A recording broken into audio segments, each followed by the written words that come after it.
Oh, our tea guest is indeed a Warwickshire legend. I don't use that word very often, but certainly in this case he is. Sometimes referred to as one of the successful players not to be capped by England. You're too kind, Jonathan. Well, I didn't write this.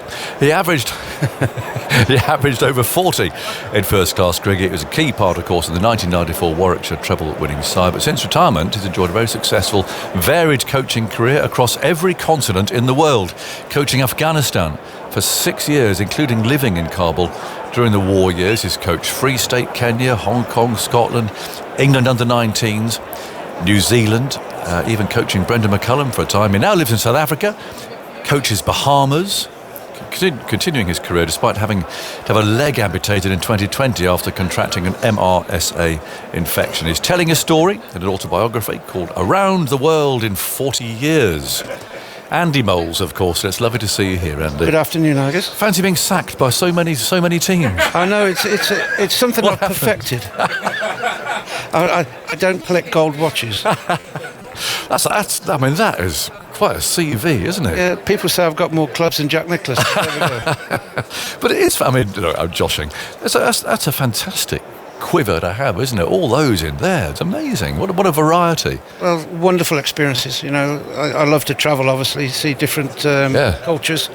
And some of the places we went to didn't end particularly well, but still have very, very fond memories of all the people I met and was associated with. So, yeah, I enjoyed it, and I'd do it all over again. Yeah, I'm sure. First of all, what's it like being back here for you? Because you live in Cape Town now, don't you? Yeah. So, do you get back here? I come back every couple of years. I'd say, come and see a lot of the old teammates. We get together.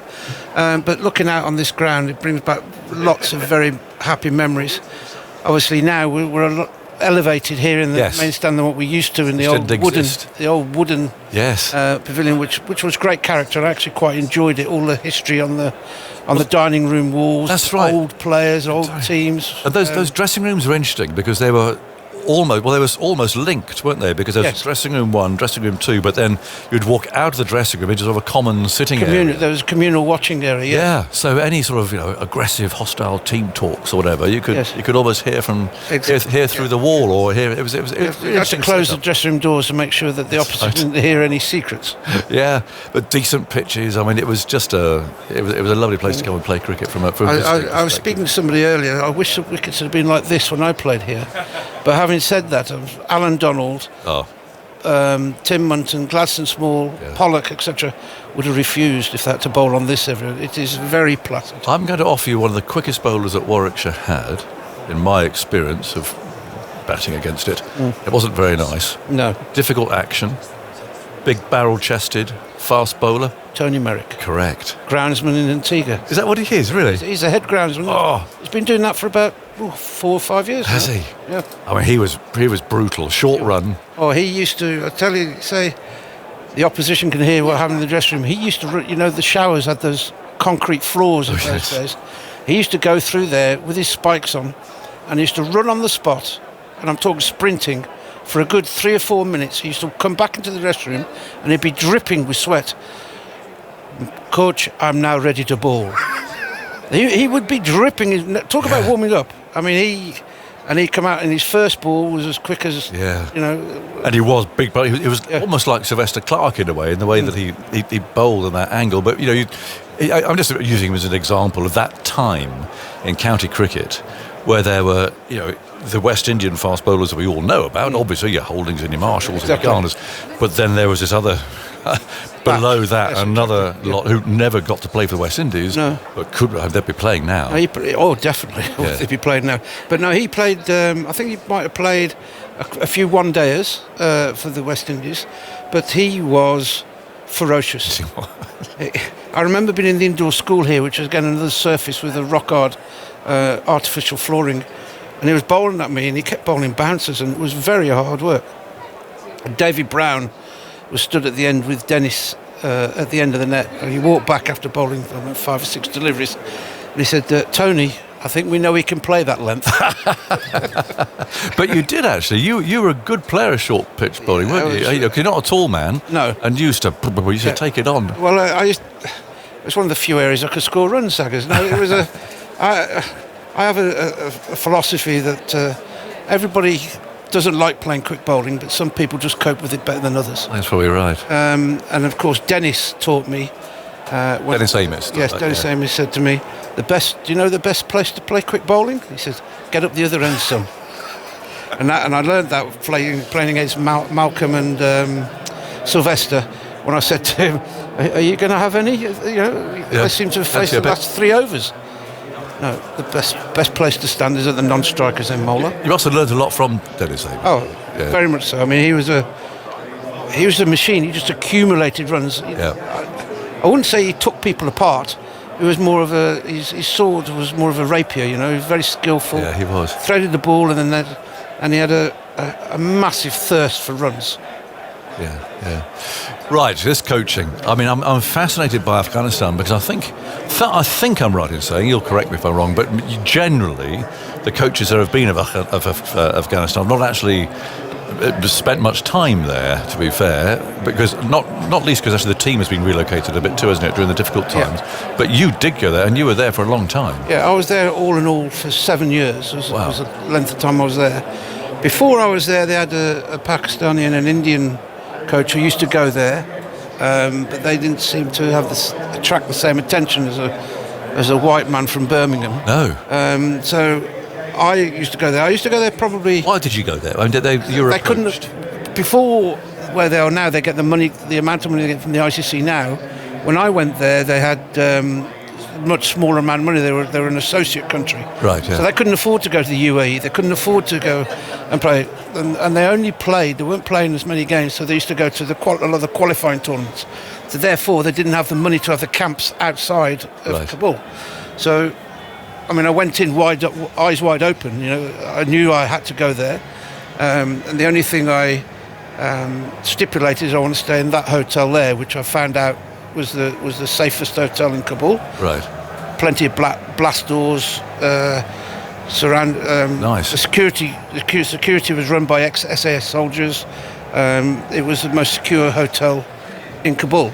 So I only stayed there. The only thing is, every now and again they say, "Oh, we've run out of money, so you have to go and stay there now," which was never pleasant. No. Did you think? I mean, how seriously did you think about actually taking that job to go to Kabul and to be actually in the system rather than well, there wasn't an easier option, was there? You either take it or not. Did you have to think about it long? I thought about it, discussed it with my family. My brother was in anti-terrorism. Right.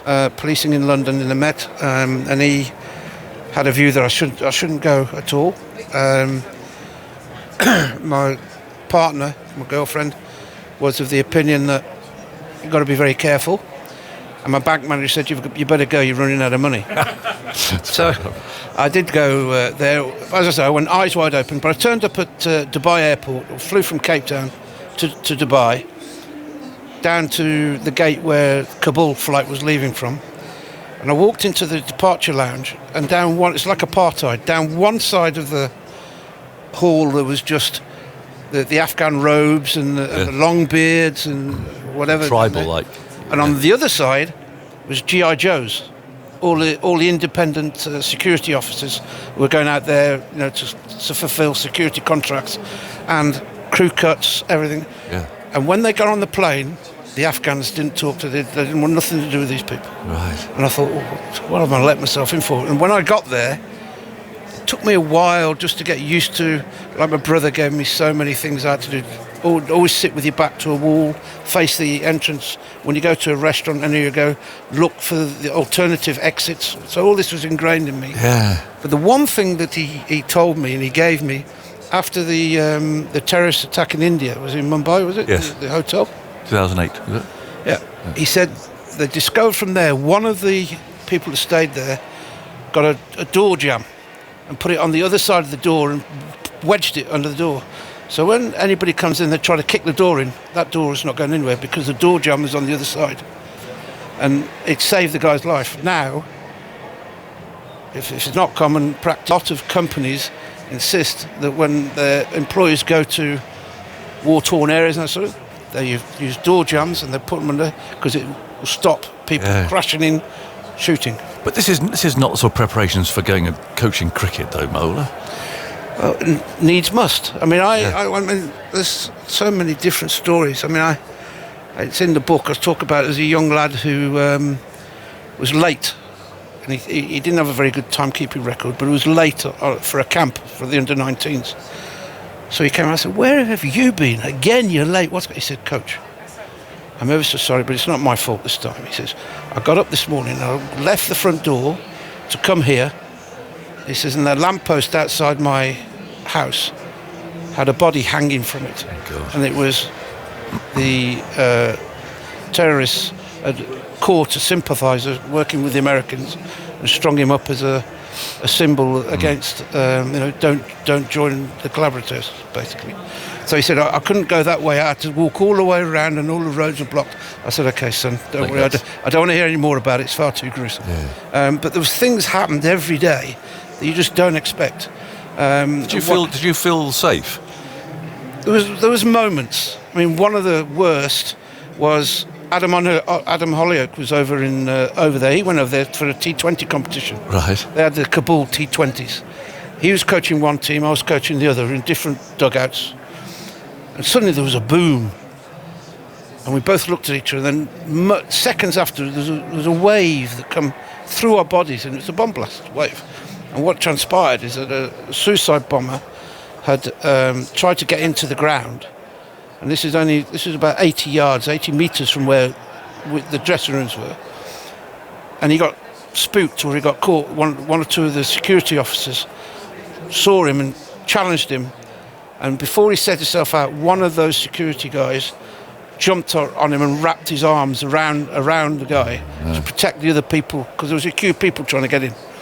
And he actually saved lives. This security officer, who was probably earning $10 a day, gave his life for all those people, which is, when you think about what goes on in this world, it's a terrible place. It makes cricket seem sort of a bit irrelevant, really, doesn't it? When you hear stories like that. Well, that later that day, all the players and all the international coaches. Now I'm already living there. They said, "We're leaving tomorrow." They told the ACB, the Afghan Cricket Board, "We're leaving. We're getting out of here. It's just not. We can't be doing with this." So Dean Jones was there doing the TV commentating work. So he became the self-appointed representative of all the foreigners. So he came back about an hour later and said, "Gentlemen, I've done a deal. They'll pay you $5,000 each more if you stay." I've never seen so many players change their mind in all my life. I see on the list here is that you also coached. So you coached Brendan McCullum. I did. I'm just trying to work out the age differences here, because he'd be 40. I'm 64. Yeah, so he was an established player then, was he? Yes. Okay, yeah. so what? And was he the blazing Baz that we knew? Well, that's the story I'll tell, which is in the book. He was a blazing talent, immense talented, hugely respected by me. Wicket keeping at that stage, and then he gave up the wicket keeping job just as I started. I tried to persuade him. He said, "No, I've got to look after longevity." I said, "Okay, no problem." So we're playing the West Indies in the 50 over series, and second game he's doing his after the first day he's doing his traditional as he plays, charges down the wicket, tries to inside out or whatever. At the second game in Hamilton, I walked out to the middle with him to have a look at the wicket. I said, "Baz, I just need you with this young side." Ross Taylor only played about 5 or 6 games at that stage, 9 games, something like that. I said, "I need you to just hang around a little bit for the players. If you can do that for me, the players can get their feet under the table. We're not." I said, maybe just less risk to start off with." Which his reply was, "Mola, sorry, but I'm building Bran McCallum." Exact words. Oh, is that what he said? And I said to him, "Well, I really need." He said, "No, it's Bran McCallum. The IPL was just about to start. The auction is just about to be." So he's. And I said, and I respected it. Okay, fine. It's not what I wanted to hear, because my job as the coach is to try and get the best out of the players for the team, not the individual, obviously. Yeah. And he said, "No, I'm doing that." And who says he's wrong? Look what he's done. Yeah. He's been a magnificent leader for New Zealand. Did he smash it around everywhere that day? I don't think he got. I can't remember. He got 15 or 20 or something. But it wasn't him doing that. I needed him to be in the middle to help the other players get into the game, the young players. That's why I was asked him to do it. Yeah. And I've put in the book, who's to say he was wrong? No. Look at Bran McCullum now. What a great job he's doing with the England team. Yes. What's he done in the IPL? The runs he scored leading New Zealand, captain in New Zealand. I mean, They're one of the most laid-back people you'll ever meet. Yeah, exactly. Yeah. Fiery character, though. Yes, oh yes. Fiery character. Competitive.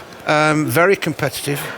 A huge desire to win at everything, whether it be golf, tiddlywinks, cricket, whatever it is, he must win. Yes. And that's not a bad thing to have in anybody's makeup.